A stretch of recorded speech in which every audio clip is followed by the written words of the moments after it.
Hello again, everyone. Welcome to today's video and to my home. My name is Rico, your institutionalized psychopathic life coach, and I'm here to help you to become the very best that you can possibly be. So let's get started, shall we? In today's lesson, we are going to talk about mindfulness. Well, what is mindfulness? Well, mindfulness is the skill to be present in the moment and to direct one's thoughts toward what is occurring in the here and now. It is within our capacity to refrain from thinking about the past or the future and instead focus on what is occurring in the present moment. So, why should we engage in the practice of mindfulness? Well, mindfulness has numerous proven benefits, including the reduction of anxiety, depression, and chronic pain, as well as the improvement of sleep and stress reduction. Additionally, mindfulness assists us in attaining our goals, such as losing weight or starting a new project. And from a leadership standpoint, mindfulness can assist us in remaining centered in order to manage people or cope with external issues more successfully. Mindfulness is a necessary skill that we should all learn in order to live happy and more meaningful lives. But it is not something that comes naturally to us, especially in light of the numerous distractions that divert our attention and focus. The majority of us are now completely addicted to technology and have lost our ability to maintain sustained attention for extended periods of time. We are continuously checking our news feeds, emails, and texts, and are immersed with information. The day rarely passes without us checking in with ourselves, let alone practicing mindfulness, which ironically results in our feelings of disconnection and unhappiness. And when we do choose to slow down, we often feel terrible about it, as if there is some arbitrary law dictating that we must be active at all times in order to be productive and make the most of each minute. As a result, we've become much more sensitive to bad news, misinformation, and stress, all of which contribute to our mental and physical decline. We've become uneasy with simply being ourselves. We've lost touch with something greater and with our inner strength. We lose our power to intentionally construct our future when we continually remain so distracted. The following are a few simple ways you can become more mindful. Number 1. Become aware of your thoughts. Mindfulness involves noticing thoughts without being connected to them. Observe your thoughts as if you are gazing at yourself from the outside. Your thoughts pass through and change constantly. Notice them without judging or obsessing about them. If you observe your ideas and distinguish them from yourself, it becomes more difficult to be distracted by them. The more you practice being present, the easier it becomes to be mindful. Symptoms of anxiety and depression improve when one is actively engaged in mindfulness. When you practice being completely present, you improve your mental, emotional, and physical well-being. Number 2. Pay attention to your breathing. Breathing is something that people do automatically. When you stop to consider it, your breath can reveal quite a bit about what is going on. When you exercise, your breathing is likely to become more rapid. If you're anxious, your breathing is probably faster. When you are comfortable, your breath is almost certainly more balanced and gentle. To breathe mindfully, become aware of your breath. Practice breathing slowly and deeper, and pay attention to your body sensations and emotions. Inhale through your nose for 3 counts, and exhale through your mouth for 7 counts. Consider focusing your breath in your abdomen rather than your chest. Allow your mind to clear as you inhale and exhale.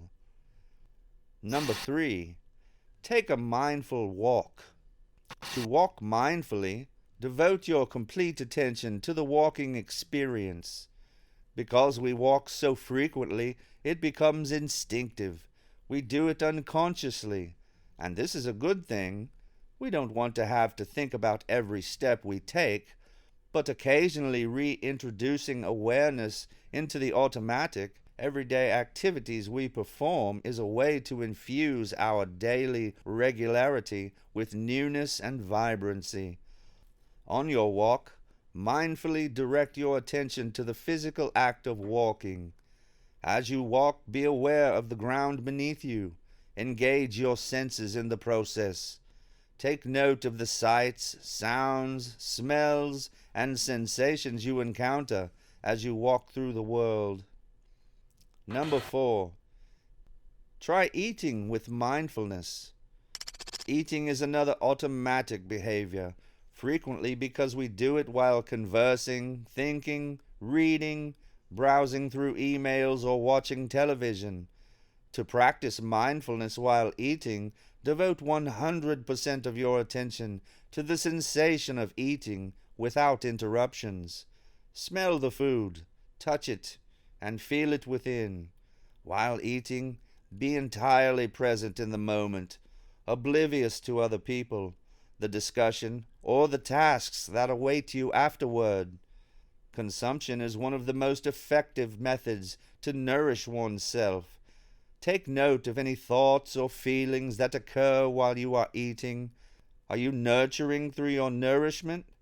What do you mean by emotional comfort? What emotions do you experience while you eat? What is happiness? What about security? What about warmth? Are you guilty? Do you have any regrets? What are your self-talks about food? Again, resist the need to pass judgment on your thoughts or your feelings. There are no correct or incorrect responses, only awareness. Number 5, slow down. When you rush from one task to the next, you accomplish some things but do not perform at your best. By slowing down, you can reconnect yourself to the present moment and its flow.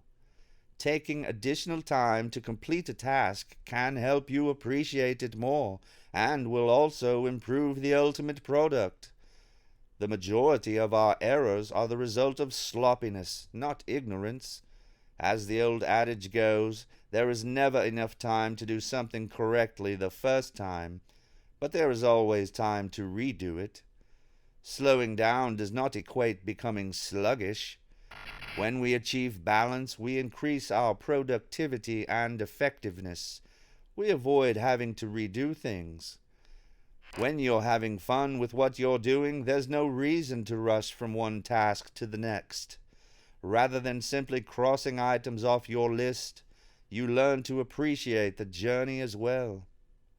Number 6, practice conscious gratitude. One of the primary roots of our discontent is that we live in the future. We anticipate what will happen in the future rather than appreciating the here and now. When we become preoccupied with our thoughts, anxieties, or dramas, we lose track of time. Gratitude necessitates an awareness of all that occurs in our lives. We are wired to focus on the bad, on the things that did not go as planned or went wrong. Having a daily thankfulness practice boosts our happiness by bringing us back to the present moment. Make some time, especially before you go to sleep, to reflect on all the things for which you should be grateful. Recap your day and consider the people you met, the moments you loved, the accomplishments or lessons you learned, and the tiny victories you won along the way. With time and practice, it will become increasingly easy to see all the wonderful aspects of your life. Number 7, develop the ability to be a bit boring.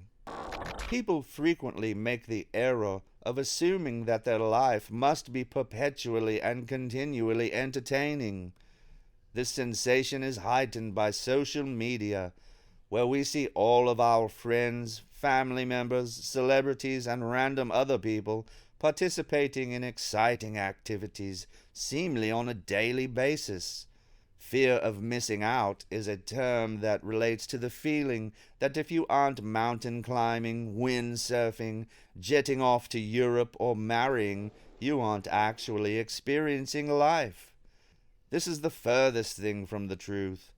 By developing the ability to be a bit boring, you are refusing to accept a boring lifestyle. You are not persuading yourself that a fulfilling life is not possible. Rather than that, you're experiencing the excitement and thrill in life's great everyday moments. This is an amazing way to exist. Simply take it moment by moment and learn to enjoy the ride. Number 8. Practice mindful meditation. Both mindfulness and meditation are two practices which complement each other. They are mutually reinforcing and overlapping. Mindfulness teaches you how to become aware of the current moment's events. A necessary component of mindfulness meditation is the ability to observe emotions or situations without passing judgment on them. When you watch rather than judge, you can be more deliberate with your words and your actions. Mindfulness meditation is a technique used to cultivate mindfulness. Meditation assists in establishing a stable breath and focusing your attention on your ideas. It is the discipline of achieving desirable levels of attention and focus in order to self-regulate the mind. People meditate for a variety of reasons: to feel peaceful, to alleviate stress or discomfort, or as a spiritual activity. Everyone has the capacity to change, learn, and grow, regardless of your ambitions. Tomorrow, next week, or right now are the only times in which you can possibly be held back from succeeding. If you begin a mindfulness practice but don't feel anything, that's to be expected. Mindfulness is not like popping a pill. You won't become a brand new person simply by deciding to live more in the now. Patience is key, as this process takes time. Little by little, you will observe larger and more meaningful changes in your life. It has been shown that mindfulness can help us be healthier, less stressed, more calm, more creative, more receptive to learning, sleeping better, improving our relationships with others, and feeling happier and more fulfilled with our life. The best part of it is that it's a skill that anyone can obtain and use. It's quite simple and requires only a few minutes a day. But it does require some practice and may be challenging at first. Maintain your efforts, and you will notice rewards in numerous areas of your life. The changes this brings to your life will only be positive. So what are you waiting for? Go and get started on your journey to a better you. Well, that's all for today's lesson. My hope is that you enjoyed it and will receive many benefits. If you like this video, please give it a like, leave a comment down below, and subscribe to the channel. I love you all, my friends, and I'll see you on the next one.